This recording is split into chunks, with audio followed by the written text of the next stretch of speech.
Hello, hello, hello, ici Guillaume, ton coach en épanouissement amoureux. Comme tu le sais, tu en as l'habitude maintenant, tous les mercredis et tous les dimanches à 20 heures, je réponds ici à vos questions concernant vos freins actuels à votre épanouissement amoureux. Donc n'hésitez pas à me solliciter pour me poser vos questions.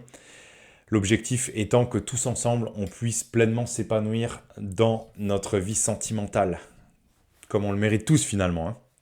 Ce soir, je prends la question de Anne. La question, vous l'avez vu dans la miniature, j'ai des doutes actuellement sur mon partenaire amoureux. Comment connaître ses réelles intentions vis-à-vis de moi?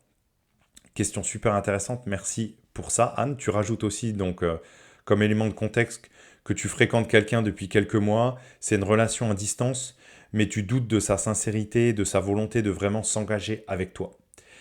Euh, Comme je le fais toujours, j'aime bien mettre de la conscience sur la posture derrière cette question. Ce que je pressens dans ta question et dans ta manière de la poser, Anne, c'est que tu as vraiment besoin d'être rassurée, de bâtir des certitudes concernant cette relation pour t'épargner toute souffrance potentielle. Et, et voilà, je vais être un peu cash là-dessus. Euh, c'est un peu illusoire. C'est un peu illusoire de penser qu'en amour, on ne peut vivre que des belles choses et qu'on peut s'épargner toute souffrance potentielle. Parce que pour vivre des belles choses, il faut aussi accepter de s'exposer à de la douleur. Sinon, tout serait plat et fade en fait. On prendrait zéro risque, mais en prenant zéro risque, ok, on souffrirait jamais, mais on vivrait jamais rien de beau non plus. Donc, premier point pour toi ici, Anne, accepter la souffrance potentielle.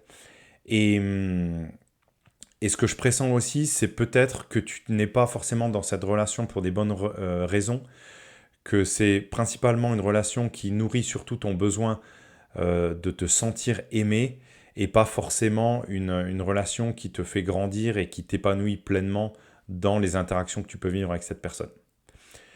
Cela étant dit, ce que j'ai envie de te dire aussi, Anne, c'est que si tu as des doutes, il y a déjà quelques éléments de réponse.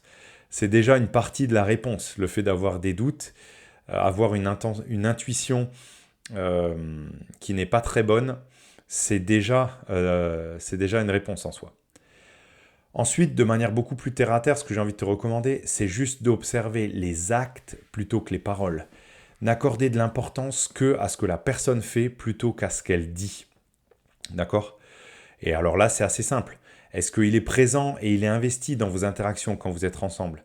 Est-ce qu'il ose te partager en toute transparence ses ressentis, ses émotions? Est-ce qu'il ose se montrer fragile et vulnérable face à toi? Est-ce que tu ressens de sa part une vraie volonté de t'inclure dans sa vie? Est-ce qu'il évoque des projets pour votre futur commun ensemble?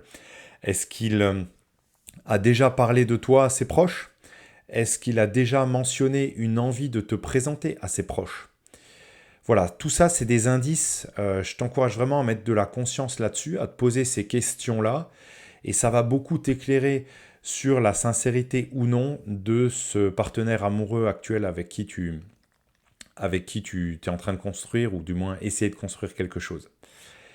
Et puis, ben, la recommandation suivante, c'est plus simplement d'en parler ouvertement avec lui.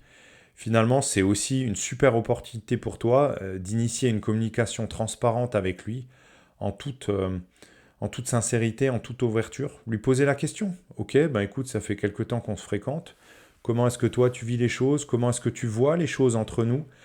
Quels sont tes besoins, tes envies par rapport à tout ça? Parlons-en ouvertement. Voilà. Et ça, c'est une super manière d'initier une interaction vraiment transparente avec lui. Et quoi qu'il advienne derrière, soit il aura une réaction positive et ça renforcera votre relation pour le futur, soit il va se braquer par rapport à cette question que tu lui poses, et ben ça sera révélateur aussi. Et dans tous les cas, tu en ressors gagnante. Voilà un petit peu les quelques idées que je voulais partager avec toi, Anne. J'espère que ça éclaire un petit peu ta lanterne.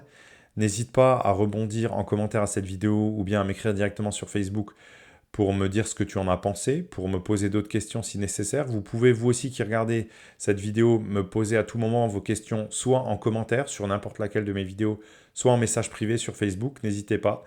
Vous avez le lien vers mon profil Facebook en description de cette vidéo. N'hésitez pas à me suivre. Je partage là-bas beaucoup de contenu, beaucoup de réflexions sur l'épanouissement amoureux au sens large. Donc, n'hésitez pas. C'est toujours un grand plaisir d'échanger avec chacun d'entre vous. Je vous laisse là-dessus. Je vous souhaite une super fin de journée à tous et au plaisir pour les prochaines vidéos. Bye bye.